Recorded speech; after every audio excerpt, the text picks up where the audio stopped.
दोस्तों, आज मैं आपको माइक्रोसॉफ्ट वर्ड में कैसे किसी भी क्लास का टाइम टेबल बनाते हैं, उसका पूरा प्रोसेस स्टेप बाय स्टेप दिखाऊंगा। तो वीडियो को लास्ट तक देखिएगा। तो चलिए शुरू करते हैं। तो दोस्तों, आपको सबसे पहले यहाँ पे माइक्रोसॉफ्ट वर्ड को ओपन कर लेना है और उसका पेज ओरिएंटेशन को चेंज करके लैंडस्केप कर लेना है। तो इसके लिए आपको जाना होगा पेज लेआउट टैब में। पेज लेआउट टैब में जाने के बाद यहाँ पे आपको पेज ओरिएंटेशन नाम का एक ऑप्शन मिलेगा। ये देखिए ओरिएंटेशन, यहाँ पे क्लिक करने के बाद दो ऑप्शन मिलेंगे। यहाँ से आपको लैंडस्केप को चूज कर लेना है। अप्लाई करने के साथ ही यहाँ पे आपका पेज जो है वो लैंडस्केप हो जाएगा। इसको मैं यहाँ पे थोड़ा छोटा कर लूंगा। छोटा करने के बाद मैं यहाँ पे टेबल को इंसर्ट कर लूंगा। टेबल इंसर्ट करने के लिए सबसे पहले आपको जाना होगा इंसर्ट टैब में। इंसर्ट टैब में जाने के बाद यहाँ पे आपको टेबल नाम का ऑप्शन मिलेगा। यहाँ पे आपको क्लिक करना है। क्लिक करने के साथ यहाँ से आप कि जितने भी रो या फिर कॉलम चाहिए उसको आपको यहाँ पे सिलेक्ट करके भी टेबल को इंसर्ट कर सकते हो। तो अगर आपको इससे ज्यादा रो और कॉलम चाहिए तो आपको यहाँ पे इंसर्ट टेबल में जाके क्लिक करना है। क्लिक करने के बाद यहाँ पे दो ऑप्शन मिलेंगे। सबसे पहला है नंबर ऑफ कॉलम्स और दूसरा नंबर ऑफ रोज। टेबल में जितने भी रो या फिर कॉलम चाहिए वो आप यहाँ पे लिख सकते हो। मैं यहाँ पे 9x9 मतलब कि 9 कॉलम और 9 रो लूंगा। जस्ट एक बार ओके करेंगे। ओके करने के साथ ही यहाँ पे देखिए टेबल इंसर्ट हो चुका है। अब इस टेबल को मैं नीचे की तरफ ये जो डॉट है यहाँ पे सिलेक्ट करके इस टेबल को थोड़ा बड़ा कर लूंगा। अब मैं यहाँ पे पूरा टेबल को सिलेक्ट करूंगा। सिलेक्ट करने के बाद इसका अलाइनमेंट को थोड़ा चेंज कर लूंगा। सिलेक्ट करने के बाद मैं चला जाऊंगा लेआउट टैब में और यहाँ से मैं टेक्स्ट अलाइनमेंट को सेंटर कर लूंगा। यहाँ पे अलाइनमेंट ग्रुप में जाना है और यहाँ पे सेंटर अलाइनमेंट में क्लिक कर देना है। क्लिक करने के साथ ही अलाइनमेंट सेंटर हो जाएगा।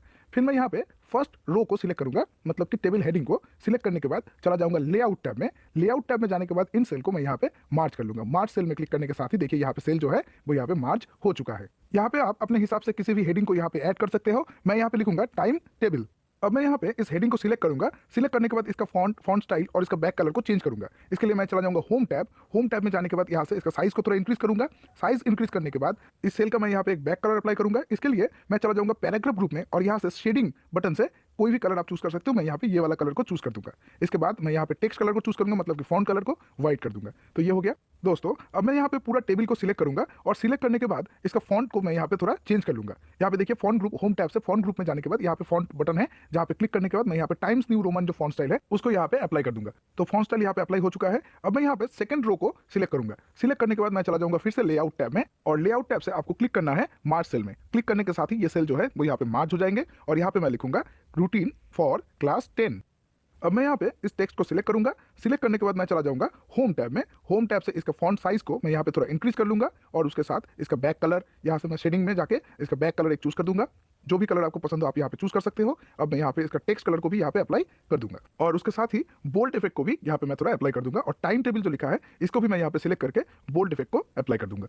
तो दोस्तों ये हो गया मेरा कुछ डिजाइन और उसके बाद मैं यहाँ पे लिखूंगा डेज और इसके नीचे 1 by 1 सारे डेज का नाम मैं यहाँ पे ऐड कर दूंगा।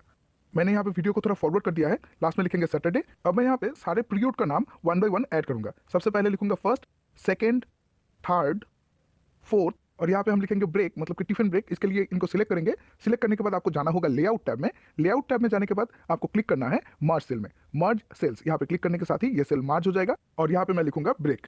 अब मैं इसका डायरेक्शन को चेंज करूंगा। इसके लिए लेआउट टैब से आपको जाना होगा अलाइनमेंट ग्रुप में और यहाँ पे टेक्स्ट डायरेक्शन में क्लिक करके इसका डायरेक्शन आपको चेंज कर लेना है। ये देखिए हो गया। अब मैं यहाँ पे लिखूंगा 5th, यहाँ पे 6th और यहाँ पे 7th। अब मैं यहाँ पे इन हेडिंग्स को सिलेक्ट कर लूंगा। सिलेक्ट करने के बाद मैं चला जाऊंगा होम टैब में।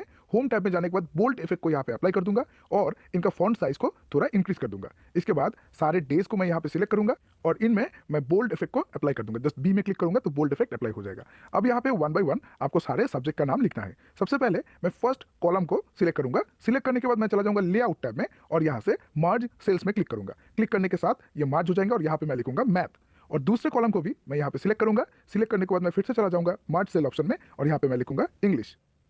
अब मैं यहाँ पे इन टेक्स्ट के डायरेक्शन को चेंज कर दूंगा। इसके लिए मैं फर्स्ट कॉलम में क्लिक करूंगा और यहाँ पे टेक्स्ट डायरेक्शन में क्लिक करने के बाद इनका डायरेक्शन को चेंज कर दूंगा। इंग्लिश का भी मैं यहाँ पे क्लिक करके टेक्स्ट डायरेक्शन को चेंज कर दूंगा। तो ये हो गया। अब यहाँ पे 1 by 1 सारे सब्जेक्ट का नाम आपको यहाँ पे ऐड कर लेना है। तो मैं यहाँ पे 1 by 1 सारे सब्जेक्ट का नाम ऐड कर लूंगा। Physical science, life science, computer application.